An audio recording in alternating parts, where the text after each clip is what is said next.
Je m'appelle Thomas de Moussac, je suis l'un des dirigeants fondateurs du groupe Technique Solaire. Nous sommes un producteur indépendant d'énergie renouvelable, principalement solaire photovoltaïque, comme notre nom l'indique, mais également biogaz. C'est une société que j'ai créée avec deux associés et qui aujourd'hui est l'un des leaders de son marché des grandes toitures solaires en France, devant des entreprises comme Engie ou Total par exemple. Nous sommes également présents à l'international, en Hollande, mais surtout en Inde, comme on pourra en reparler tout à l'heure. Alors, nous on a été sélectionnés pour le trophée du partenariat franco-local et qui récompense notre persévérance sur le marché indien. C'est vrai que le marché indien est un marché compliqué de par les différences culturelles notamment. C'est un pays qui est quand même très différent du nôtre et puis c'est surtout un marché ultra compétitif. Clairement aujourd'hui notre réussite en Inde, c'est nous sommes la première PME à avoir réussi à construire une centrale solaire photovoltaïque en Inde. Aujourd'hui nous avons également remporté un second appel d'offres pour la construction d'une centrale photovoltaïque au sol de 27 MW crête. Et nous venons tout juste de boucler le financement avec la State Bank of India de nos deux projets pour un montant de 16 millions d'euros.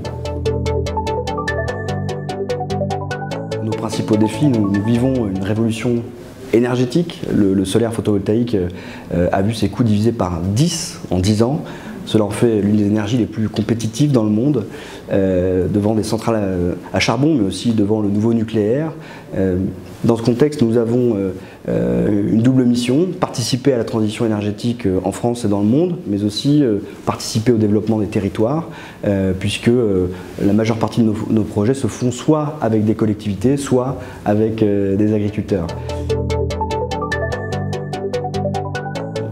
Nos enjeux, nos défis des prochaines années, c'est d'abord accélérer en France, notamment en développant des projets de plus grande envergure, notamment des centrales solaires photovoltaïques au sol, et participer à l'atteinte des objectifs qui ont été fixés, des objectifs ambitieux qui ont été fixés par le gouvernement. Notre second défi sera de continuer à aller planter des drapeaux à l'international dans 2 ou 3 nouveaux pays, et puis enfin de s'approprier, d'intégrer les nouveaux enjeux de notre secteur, comme par exemple le stockage, les contrats de vente de gré à gré ou l'autoconsommation. Technique Solaire n'est pas un producteur de panneaux, donc la concurrence elle est rude, elle est très rude pour les fabricants de modules solaires photovoltaïques, et d'ailleurs depuis 10 ans maintenant il y a eu beaucoup de casses, beaucoup de faillites, notamment chez les Chinois également, mais aussi en Europe. Aujourd'hui les développeurs de projets photovoltaïques sont moins touchés parce que finalement ils profitent de la baisse des prix et de la concurrence. C'est notamment parce que les Chinois ont beaucoup investi et qu'on a augmenté les capacités de production dans le monde que le solaire photovoltaïque est devenu ultra compétitif. Donc aujourd'hui, on va dire, on profite tous les pays qui maintenant ont des objectifs ambitieux en matière d'énergie renouvelable et de solaire photovoltaïque profitent de cette concurrence qui, nous, en tant que développeurs, ne nous a pas touchés. Ce qui fait notre réussite, c'est bien entendu notre rencontre avec un entrepreneur local.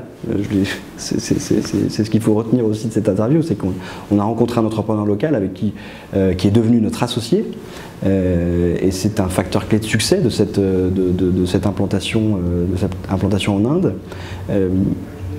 La réussite d'un petit développeur comme nous, que ce soit en Inde, mais aussi en France, elle est notamment due à notre agilité et à notre flexibilité, notre capacité à prendre des décisions très rapidement.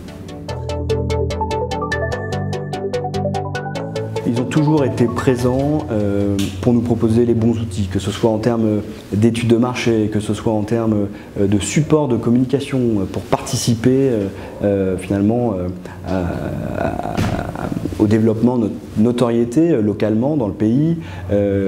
Ils ont toujours essayé, su nous mettre en contact avec les bons interlocuteurs locaux.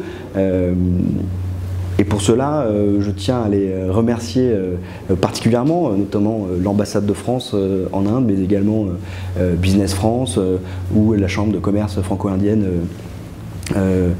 qui ont toujours su nous accompagner dans nos projets, qui sont des projets d'envergure.